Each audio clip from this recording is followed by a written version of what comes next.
అద్భుత నగరి అయోధ్య. ఆకాశాన్నంటే ఉన్నత ప్రాకారాలు, స్వర్ణకాంతులునే సమున్నత భవనాలు, దేవేంద్రుడి అమరావతిని, కుబేరుడి అలకాపురిని తలదన్నే సౌందర్యం దాని స్వంతం. అయోధ్యలోని స్వర్ణకుడ్యములు తల ఎత్తి తేరిపార చూడగలమా? వాటి ఎత్తు ఎంత అని అడిగితే వేదాంగవేత్త అయిన ఒక మహాపండితుడి యొక్క విద్వత్తు ఎంత ఎత్తులకు చేరినదో అంత. వేదముల ఔన్నత్యము, అయోధ్యానగర సౌందర్యము రెంటినీ ఇంత అని చెప్పలేము. శత్రు దుర్భేద్యమైనది అయోధ్యానగరము. అచట లేని ఆయుధము లేదు. ఆయుధ ప్రయోగము తెలియని మనుజులు అచట లేరు. వీరాధివీరుల పుట్టినిల్లు అయోధ్య. నళినాక్షులు, కపురగంధులు, కలకంఠులు కాని స్త్రీలు ఆ నగరిలో లేరు. అందరూ పుత్తడి బొమ్మలే. వారి మేని తళుకులు బంగారు కాంతులీను చుండును. వారి వంటి తావి సంపెంగదండ. వారి పలుకులు కోకిల గీతములు. వారి నడకలు మయూరాంగనల నృత్యములు. అయోధ్యనేలే రాజుల కీర్తికాంతి స్వర్ణకాంతులను మించి ప్రపంచమంతా వ్యాపించియున్నది. ఆ నగరపు కోటగోడలను ఆనుకొని అగాధమైన అగడ్తలు, ఆ అగడ్తల నిండా సముద్రమును పోలిన జలరాశులు. ఆ అగడ్తల లోతు ఇంత అని చెప్పలేము. వాటి లోతు నైతిక పతనమైన అధముడి మనస్సు చేరిన లోయల లోతు చెప్పగలమా? ఆ అగడ్తలలో సంచరించు మొసళ్ల విశృంఖలత్వము, సత్ప్రవర్తన అలవడని దుష్టుడైన మనుజుడి మనోవిశృంఖలత్వమంతా అది అత్యంత భయంకరము. మేఘములు ఆ అగడ్తలలోని నీరు త్రావి కోట గోడలను పర్వతమనుకొని వాటికి తమ మేను ఆంచి మరల ఆ అగడ్తలలోనే వర్షము కురియుచుండును. ఆ అయోధ్యానగరములో తమ ఆస్తులను కాపాడుకున ప్రయత్నించువారెవరూ కనపడరు. దొంగలెవరూ లేరు కావున అచట దానమిచ్చు సహృదయులెవరూ కనపడరు. ఏలన దేహీ అని భిక్షమెత్తు మనుజులు అసలే లేరు కావున అందరూ సంపన్నులే. ఈ కళలో ఇతను విద్వాంసుడు అని ప్రత్యేకముగా గుర్తింపు పొందిన వారెవరూ అచట లేరు.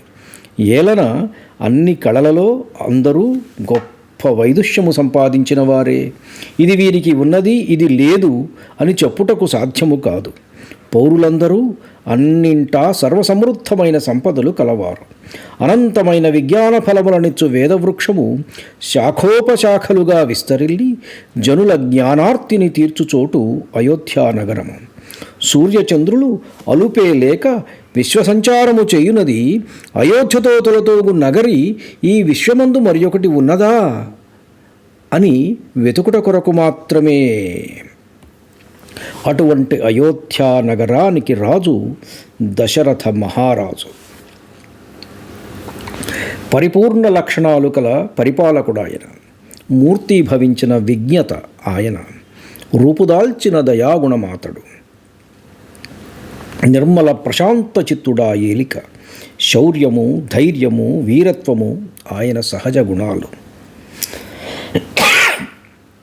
ఆయన కేవలం రాజు కాదు, ఒక చక్రవర్తి.